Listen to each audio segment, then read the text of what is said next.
we do have this video from Piers Morgan where he interviewed one of the folks who's been going around tearing down Israeli hostage posters. And we've been seeing this happen, especially in New York, but all over the country, where individuals who are pro-Hamas or pro-Palestine are running around tearing down posters that are supposed to be raising awareness for those who have been captured and kidnapped or potentially killed by Hamas. This exchange didn't really last that long, but I am kind of curious to see how this went down, because I have not seen many people who were confronted for tearing down such posters. I haven't really seen them really stand up for their position. I haven't really seen them defend why they tore those posters down with eloquency, except one person who went and said, "Oh, I don't think that this ever happened. It's a false flag operation." That's the only defense I've ever heard of it. The other people said, "Go away, stop filming me." So let's see what this person has to say for himself. The Hamas terrorists are still holding around 240 hostages who they kidnapped and brought into Gaza during the October 7th terror attacks. Posters displaying their faces, including many of the children, a desperate plea for help, have been put up on walls around the globe. However, anti-Israel protesters have taken it upon themselves to rip them down. In New York, multiple flyers are torn away daily. In Germany, police were caught tearing down posters of Germany, by the way, there were some protesters in Germany who were marching around and saying gas the Jews. So, it's the state of Germany, apparently. hostages too. And here in London, the same has happened.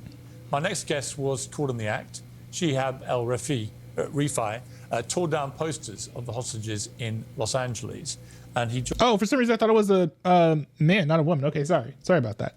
Joins me now. Mr. Rifai, why would you rip down No, that's a dude. on posters of hostages? Why would you do that? What's the answer? Because it is perpetuating a completely false narrative that the Israelis are the victims, of which I do not promote any violence towards any innocent human being, regardless of their background or beliefs or any type of targeting of a specific individual. And those people that have their pictures on those posters, I do not know them, and I do not wish anybody who is innocent any type of harm.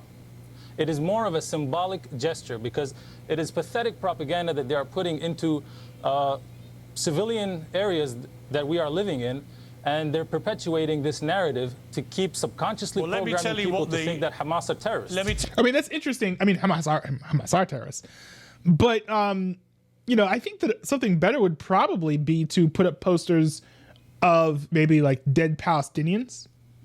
Putting up posters of the crying family members of folks who have lost loved ones on the Palestinian side, because there's been a lot of Palestinian death. Like I support the Israeli cause, right, to like defend their people or whatever, but you have to admit that a whole lot of Palestinians have been dying in Gaza as a result of the IDF's continuing march in an effort to get rid of Hamas. So I feel like it would have been better to point out the suffering that the Palestinians are experiencing, which is 1000% legitimate, and is something that is very real, even if Hamas is inflating the casualty numbers among the civilians.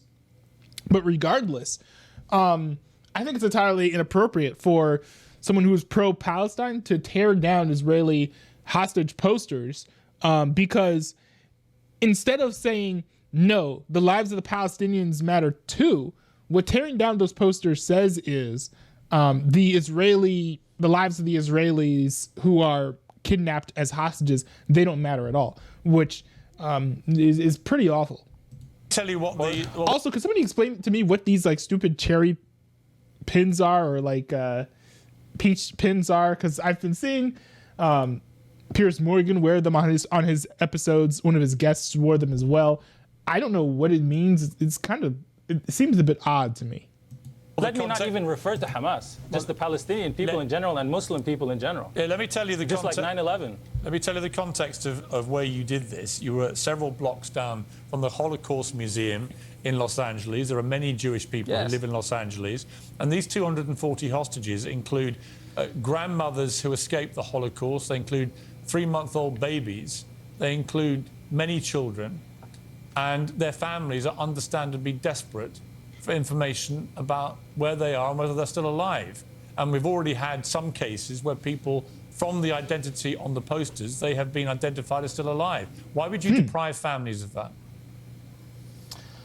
All due respect to anybody who is suffering the loss of people that they love, which many people around the world are currently suffering from, but there's always a spotlight on a specific demographic of people.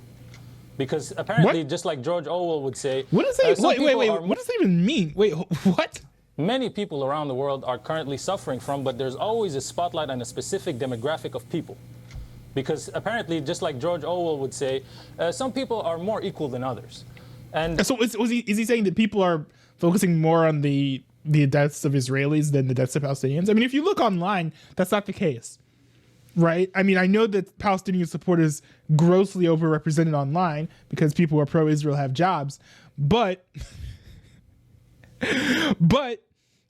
you do see a lot of emphasis on the plight of the Palestinians if you go online. Also, I think that CNN, I've been listening to CNN International here and there, and they certainly give equal time to talking about the plight of the Palestinians and talking about the plight of the Israelis as well. And as well as like the heinous things, of course, that Hamas has done. So like to say that it's no one is paying attention to the Palestinians. Everyone thinks that the Israeli lives matter more than Palestinians. Is just not true. Apparently, just like George Orwell would say, some people are more equal than others. And also a very important clarification that needs to be done is the difference between Zionism and Judaism. Zionism is a political ideology that is using Judaism as a front. Well, I don't think it's using it as a front, but it is a good point to make that Judaism and Zionism are not the same thing. To push its agenda, whereas Judaism is simply a religion of which my own religion answer my questions? stems from. Would you like me to show it? We're talking about 240 people. Why are you laughing? What's possibly funny about this? Because if you have the background information that I have about the world in general and how politics is a game and war is business, you'd realize why this. I'm not laughing at people suffering, not at all. I completely were just laughing. Wish that to happen to anyone. You were literally laughing as I asked you about 240 hostages, including a 3-month-old baby. What about all the people that are getting obliterated in Gaza right now? Why don't you stop playing whataboutery? Yeah, why don't you stop playing whataboutery? There are mass protests What going happened on. to the hostage, There that are old lady? mass protests. Hold on. To be clear, hold on. What happened to the old lady? Okay, hold on. How come none of it? Maybe this is like so telling. There's literally no one that I've seen who has taken down these signs, who's given a good explanation for why they've done it, and also who have shown that they care about the lives of all human beings, including the Jews. I think that if you're willing to tear down these posters, the more and more footage I see of this, of course, now this may not be representative of everyone who's tearing down these posters, but tearing down these posters seems to be an indicator that you really don't care about the lives of these Jews. Now, you could be trying to make a political point, right? Where it's like, oh, people aren't caring about the Palestinian lives as much. But there are a million things that you can do instead. You could, put up posters of, dead Palestinian babies. You could put in posters of, the pictures of Palestinians who have been killed. You could put up posters of the family members who have lost loved ones in the Israel-Hamas war. A million things you can do to put a spotlight on those who are suffering on the Palestinian side. But instead of doing that, what he's doing is he is tearing down these posters of the people who have been taken hostage by Hamas, who are Israeli, who lived in Israel. And when he's by sitting over there laughing, he's like, no, those lives don't matter as much as Palestinians. He's like projecting. It's like he's projecting, because if he really thought that the lives were equal, then he would want equal time for both. He would want equal space for both on every single lamppost. He would want pictures of the dead Palestinians and posters for the Israelis. But no, that's not what he believes. That's not what he wants. What he wants is for people to stop caring about the Jews at all, at least the Israelis, and to instead be spending all of their time talking about how bad Israel is, which Israel certainly has their faults, but protecting their civilians is not one of them. That was released, and she shook his hand before leaving. There are mass protests. I'd appreciate if you don't interrupt me. There are mass protests all over the world, pro-Palestinian protests. I haven't joined a single protest. Hold on. I have not joined a single protest. Wait. Did the homie literally Did the homie literally say, "Don't interrupt me," and then interrupted him as soon as the other guy started talking? World pro-Palestinian protests. I haven't joined a single protest. Are being allowed. Hold on. They I are have being not allowed joined to a happen. single protest. But they're being allowed to happen. But I would like to send a message to those protesters and protesters around the world. When you go out into the street, begging your so-called leaders to do something, why don't you do something yourself? Why do we keep giving the authority and power to certain pathetic individuals who have no competence to be in the positions that they're in to continue having the quote-unquote power?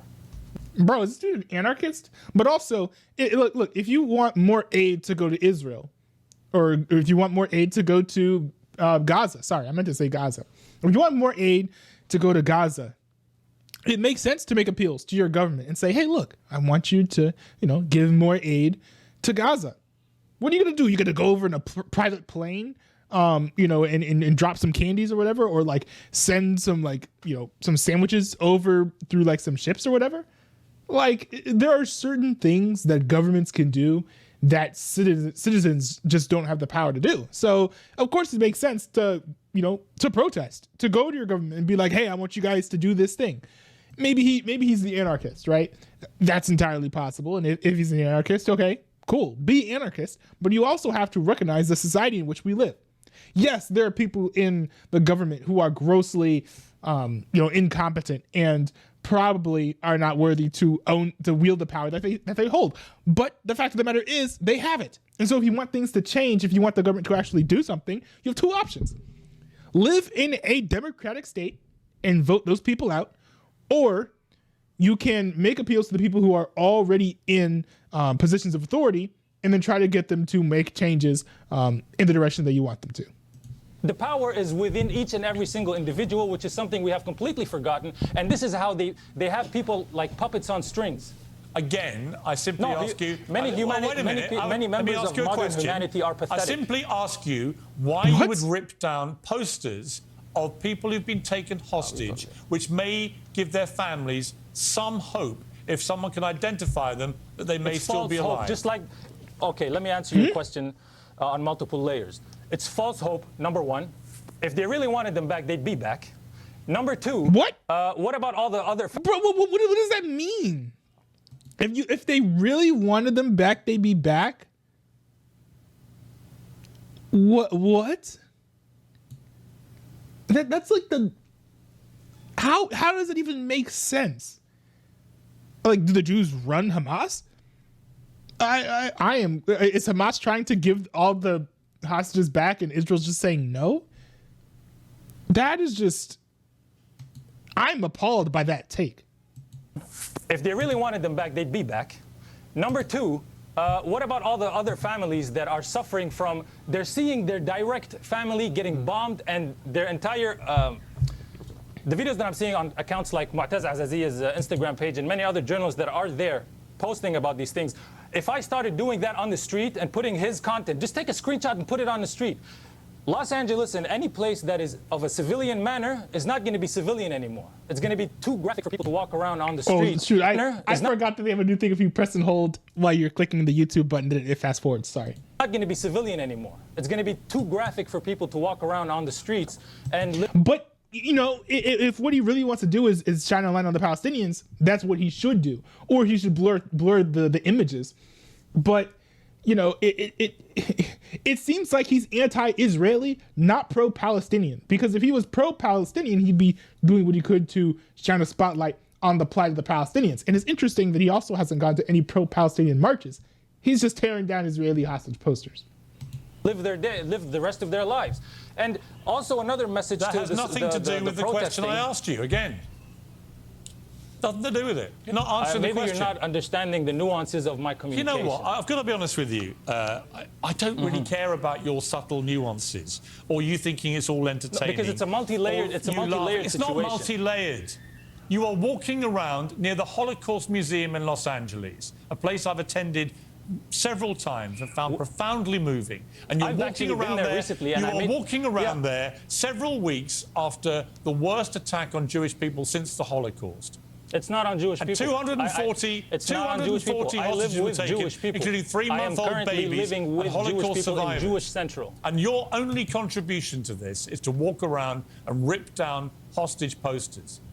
And you seem to find it funny. My main contribution would be to educate people on what is really happening. Well, let me educate you. Beat to the What do you mean? He's okay. Sorry. Let me educate you. What you are doing is shockingly insensitive and inappropriate and hurtful to the family members of those people taken hostage, including many young children. And by the way, I also think the deaths of all the children in Gaza is horrific, and I've said so many times. But what you are doing, I respect you for that. I respect you for not having that double standard. Your sole contribution to this is to rip down posters of hostages, and I find that contemptible. We'll end the interview there. Thank you for your time. That's awful. That's awful. And you know it's bad when like Piers Morgan is like looking at you with contempt when you're a pro-Palestinian actor. So like that also certainly says something. It's always like frustrating to see someone who has just like this level of a contempt for the lives of people of certain groups. This guy is over here laughing. Look at this last frame. This dude is over here about to like bust a gut, or maybe several, maybe half a dozen. Like this dude over here thinks it's all a game that all of these people have died. He doesn't care about these lives, and which is why he's able to laugh. And that's why he's able to laugh. Otherwise, he wouldn't be able to stomach at least that level of attitude. He was making some points, and when I disagreed with the points, it's not just the points that he made; it's his cavalier nature as well. Right? He's like, la-di-da, like just rip down the signs. Isn't this so funny? We're talking about tearing down, posters of people who've been taken hostage by Hamas. Like, I do not understand it. And I think that this dude lives in New York, I think, right? But even if he doesn't, right? American Jews, I feel like their ideology is just so disconnected, as well as like their sympathies and understanding of what's going on in Israel is so disconnected from Jews who have spent considerable amounts of time in Israel, or Jews who live in Israel. You're not going to see any Jew who lives in Israel supporting what this guy did at all. And, Jews are not a monolith. I know the conspiracy theorists would say otherwise, but Jews are not a monolith. And I think that's why you're seeing a lot of this type of behavior. It's still appalling and awful, but it's quite interesting to see so many American Jews, just not caring about the lives of their fellow Jews overseas. Like that's just a strange phenomenon to me. And to be honest, at the end of the day, this content that these people are making by being incendiary and taking down these posters, it's for the most part just rage bait, right? The majority of Jews aren't like that. The majority of American Jews aren't like that. The majority of pro-Palestinian activists and Palestinian supporters are not like that either. This is just a select few, and it's the crazy ones who get the most media attention. The normal ones sort of just like fall to the wayside because they're normal, so they're not particularly interesting. That's how the social media clout game works. So don't let these people get you so riled up and worked up due to what they're doing, because at the end of the day, like they're not representative of the entire pro-Palestinian movement. So don't let them like get you too upset. That said, when this appalling behavior pops up, it is good to condemn it, because we do definitely need to, like, as a society, reaffirm that every life matters. Yeah, I know Black Lives Matter will have a problem with that, but every life matters, including the lives of the Israelis and the lives of the Palestinians. So to remove any spotlight from either, I think just does everyone a disservice.